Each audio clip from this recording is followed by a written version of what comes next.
Hi, this is Dr. Mugundan with you, discussing about cruciate ligaments.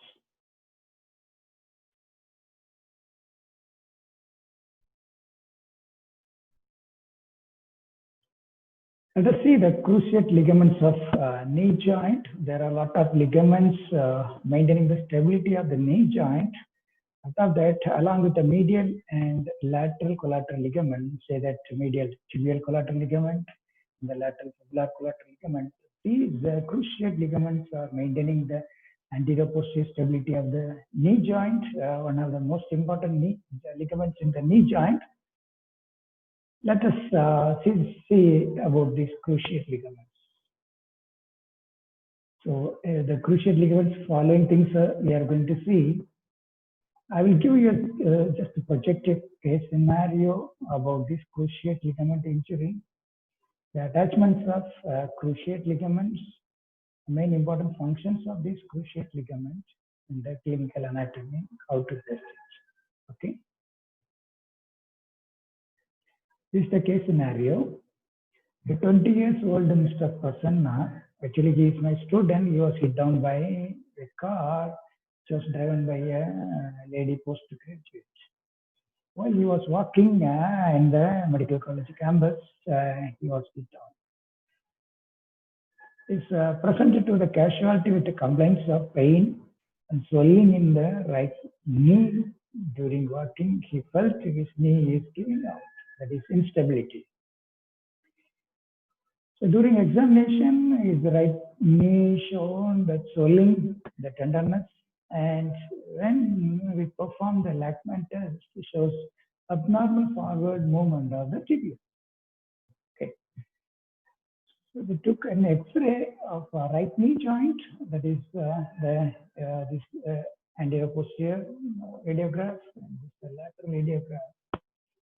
We couldn't find anything except that is there is a swelling around the knee joint. This is the MRI of his right knee joint, and this is presented for discussion.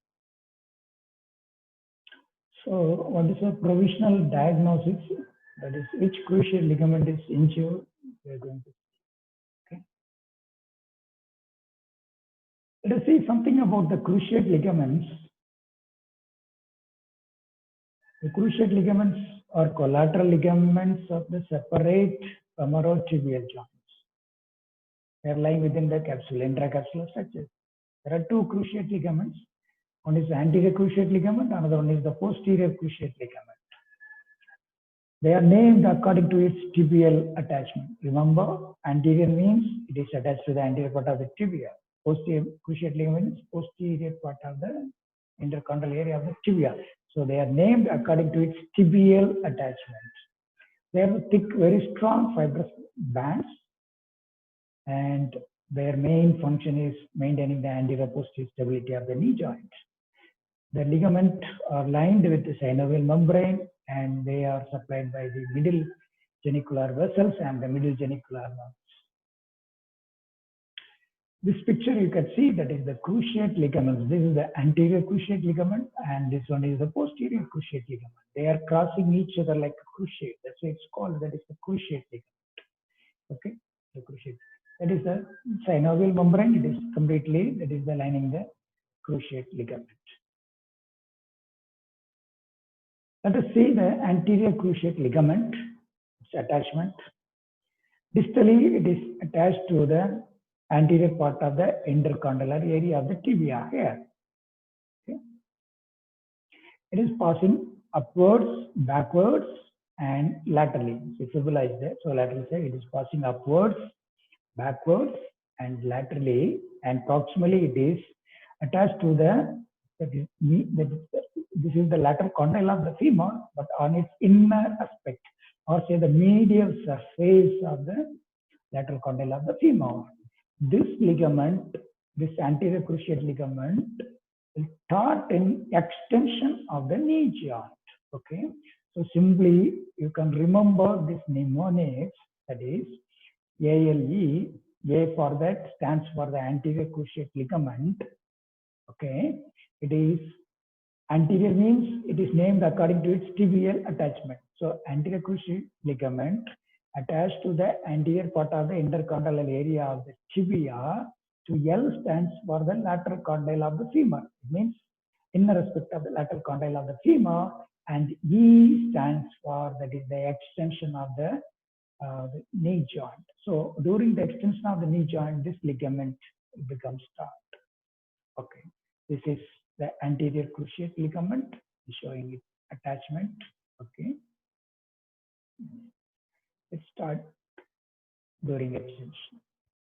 This is the picture, the attachment of the anterior cruciate ligament, anterior part of the intercondylar area of the tibia, passing upwards and backwards, going to attach the inner aspect of the lateral condyle of the femur.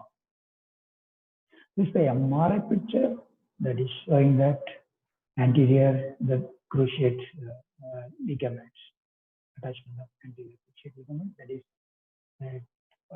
this is that is the coronal view of the MRI. This is the sagittal view of the MRI, showing that the anterior cruciate ligament and the posterior cruciate ligament. Yeah. Let us see the posterior cruciate ligament. So the posterior cruciate ligament, this is the attachment of the posterior cruciate ligament. So distally, this is the posterior part of the intercondylar area of the tibia. So it is passing upwards. It is passing from posterior. So it is passing upwards, forwards, and medially, and gain proximally attached to the medial condyle of the femur. So this is the medial condyle of the femur. So it is going to the lateral surface of the medial condyle of the femur. Okay. Remember this, during flexion, this ligament taut. Okay. During the flexion of the knee joint, this posterior cruciate ligament will become taut.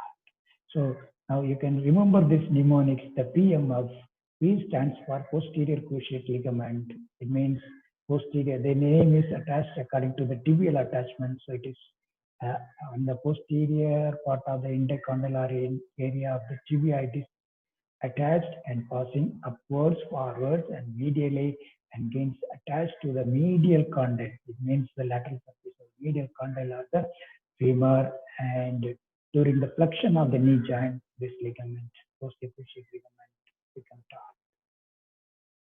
This is the attachment of the posterior cruciate ligament from posterior aspect of the intercondylar area of the tibia, passing upwards, forwards, and medially to the medial condyle, lateral surface of the medial condyle of the femur.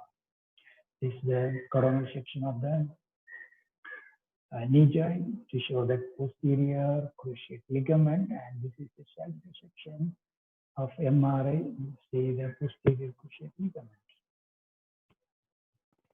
This video clips shows that anterior cruciate ligament from front view, from behind, you can see the posterior cruciate ligament. Lateral condyle of the femur will remove to show you clearly that anterior cruciate ligament is the attachment. Okay. Cruciate ligament. This is the attachment of the anterior cruciate ligament, anterior part of the intercondylar area of the tibia to the inner aspect of the lateral condyle of the femur. Okay, so that is the attachment. This anterior cruciate ligament prevents the posterior or backward part of the femur or forward movement of the tibia. This is the cruciate ligament. The tibia too, that is the lateral surface of the medial condyle of the femur. So here, slipping of this femur, even the posterior of this tibia.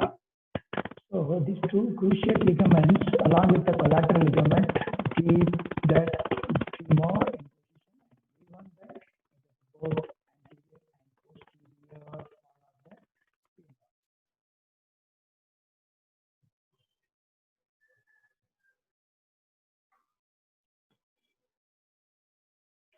So rupture of the anterior and posterior cruciate ligaments always occur along with the collateral ligaments.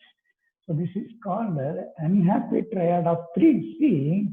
That is, it consists of that collateral ligament, cruciate ligament, and C-shaped cartilage. Say that is the meniscus.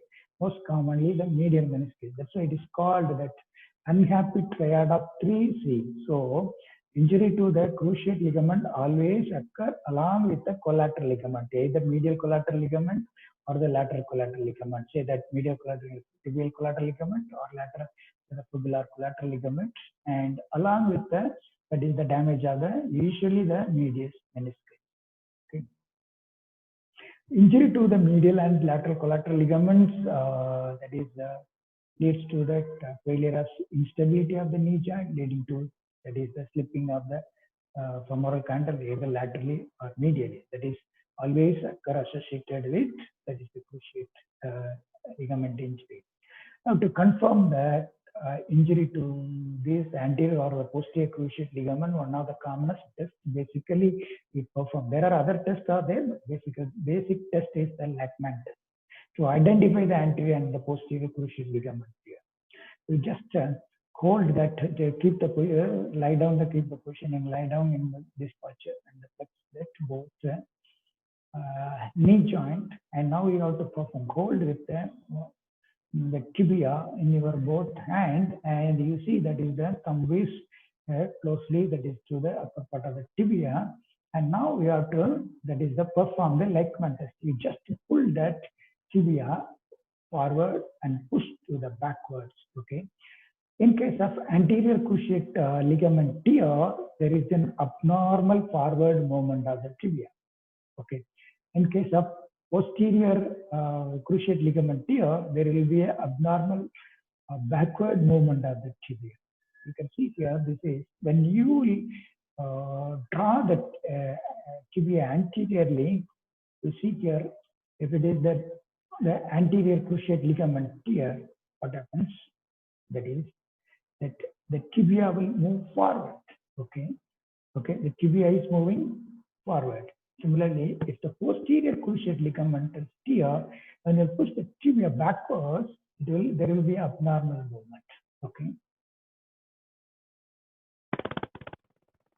In the arthroscopic examination of the knee joint, that right, that is the anterior cruciate ligament is strong. With the help of that debridement through the arthroscopy, they debride that entire cruciate ligament.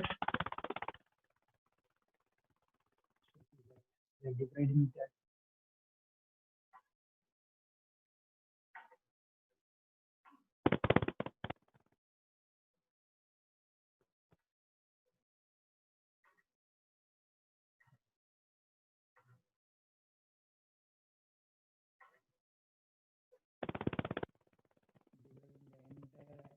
On the anterior cruciate ligament.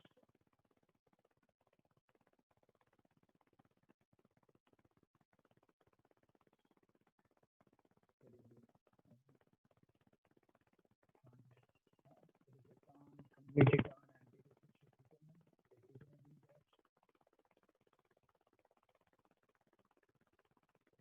arthroscopic anterior cruciate ligament.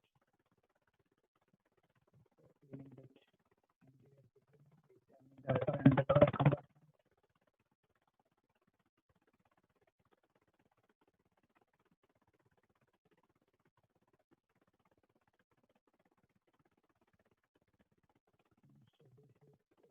lower compartment. Medial compartment.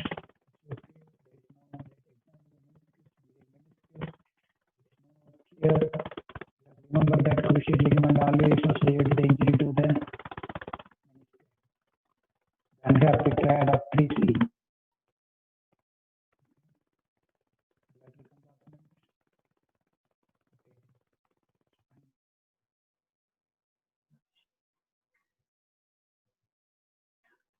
Now come back to the case scenario. That 20 years old person was hit down by the car while walking and present to the casualty with complaints of pain and swelling in the right knee joint. And during walking, he felt his right knee is giving out. So the right knee is giving out, instability. On examination, swelling is there, of course, because of the trauma, and the tenderness is there. Lachman test shows this is the clue, is the main thing to confirm the diagnosis. So abnormal forward movement of tibia. So abnormal forward movement of the tibia indicates there is a rupture of the anterior cruciate ligament. Okay. So of course that is the X-ray right knee, APV, and the lateral view. So nothing looks normal except soft tissue swelling and edema around the right knee joint. And this is the MRI right knee joint. It is the sagittal view. See that that anterior cruciate ligament here in the sagittal MRI. So we confirm the diagnosis of rupture of anterior cruciate ligament, and the patient is posted for arthroscopic repair of the anterior cruciate ligament. Okay, thank you. Okay, thank you for watching the cruciate ligaments of the knee joint. The other ligament is coming in the next series. Okay, thank you. Have a good day.